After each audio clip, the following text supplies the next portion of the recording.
graphic organizer and its type.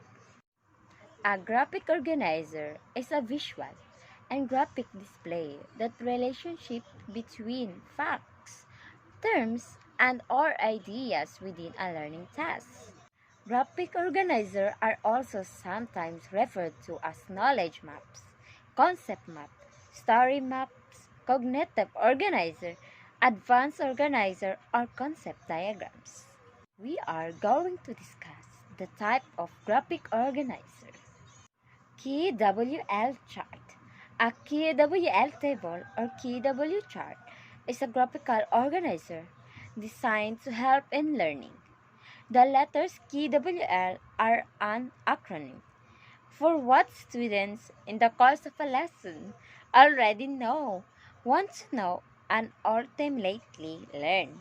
So KWL chart. So you will see that there is a chart or example over there. Problem-solving graphic organizers are organizers that can be used to improve the problem-solving skills of the students. It helps students identify and evaluate solutions to problems. Spider map, something called a systematic map, is a type of graphic organizer that is used to investigate and enumerate version aspect of a single theme or topic, helping the student to organize their thought. It looks like a bit like a spider web, hence its name. The process of creating a spiral diagram helps the student focus the topic, require the student to all review what they already know in order to organize the knowledge and help the student to monitoring their growing comprehensions of the topic. It also helps the point out that areas where the student must investigate more when the web is hard to fill out.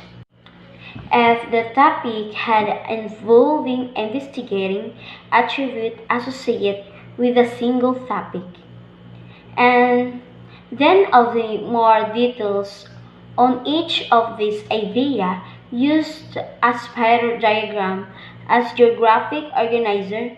Though spiral diagram is like a star graphic organizing another level of detail. For example, a spiral diagram can be used to find methods that help your student skill, like taking notes, reading, memorize, and etc. And investigate that factor involved in performing each of the methods. Another example for the use of spiral map to prepare for a writing assignment, the student must concentrate on the main topic, lest the big ideas corner the topic and think and attribute qualities, functions associated with each of these ideas. Concept Map Graphic Organizer. Very similar to an idea web is a concept map. This type of graphic organizer can analyze one single topic instead of two or more topics at once. The difference is that an idea web is for comparing, while a concept map is for brainstorming and organizing.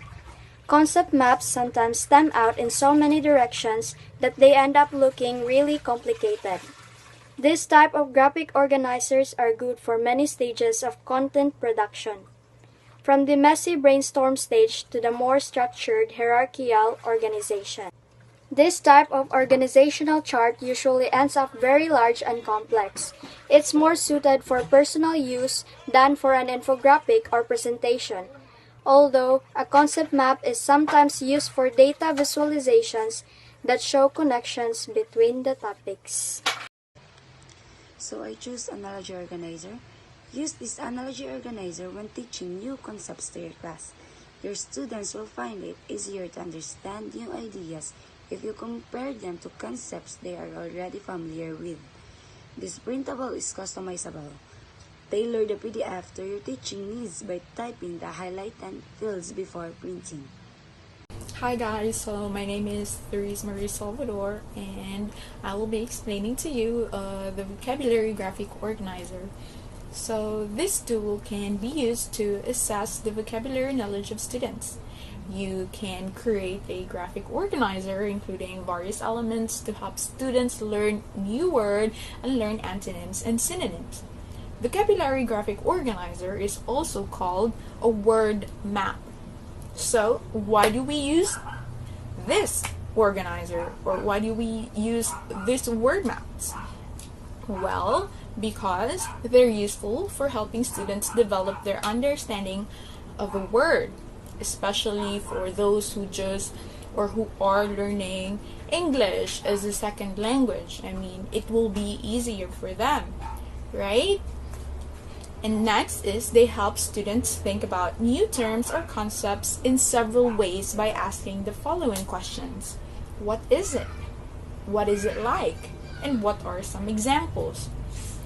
Because of course, normally for us to know what the word means, we do ask questions like, what's this word means, and stuff like that, right? Sometimes we even look for it. We even search for it on Google or in our dictionary for us to understand the meaning of the word, and of course for us also to know how to use those words in our own sentences when we are talking to someone else, right? Next, they help students build upon prior knowledge and visually represent new information.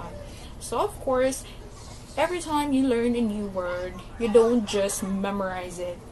You learn it, you understand it, and of course, practice using them in a sentence, right? Because in that way, you can tell that, oh, I really understood what the word means. Okay, so how to use word maps? First is you have to introduce the vocabulary word and the map to the students, right? Give them an idea. Try to explain to them what this thing is. Okay, next, teach them how to use the map by putting the target word in the central box. Next, ask students to suggest words or phrases to put in the other boxes, which answer the following questions. What is it? What is it like? And what are some examples? You can also encourage students to use synonyms, antonyms, and a picture to help illustrate the new target word or concept. Last but not least, model how to write a definition using the information on the word map. Okay, so as you can see, this is an example of a word map. Okay, so you can see the word there is expensive. So of course you can put what that means. You can say something that costs a lot of money. What's the antonym for the word expensive? You can say inexpensive, low price, affordable, or of course the very common one, cheap. Next, synonyms. Costly, overpriced, pricey, or dear. Synonyms, by the way, is a word with the same meaning. Okay, antonym is the opposite word. Okay, next, so related words. Okay, how are you going to use these words? You can use expensively, expense, expand, expenditure. Okay, and then next, the example sentence you can see there below.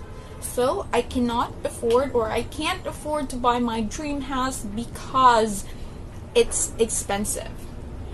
Okay, so I guess that is all for my explanation, and you can make your own example of a word map and find words that you think are difficult or you're not familiar with. Okay, so see ya.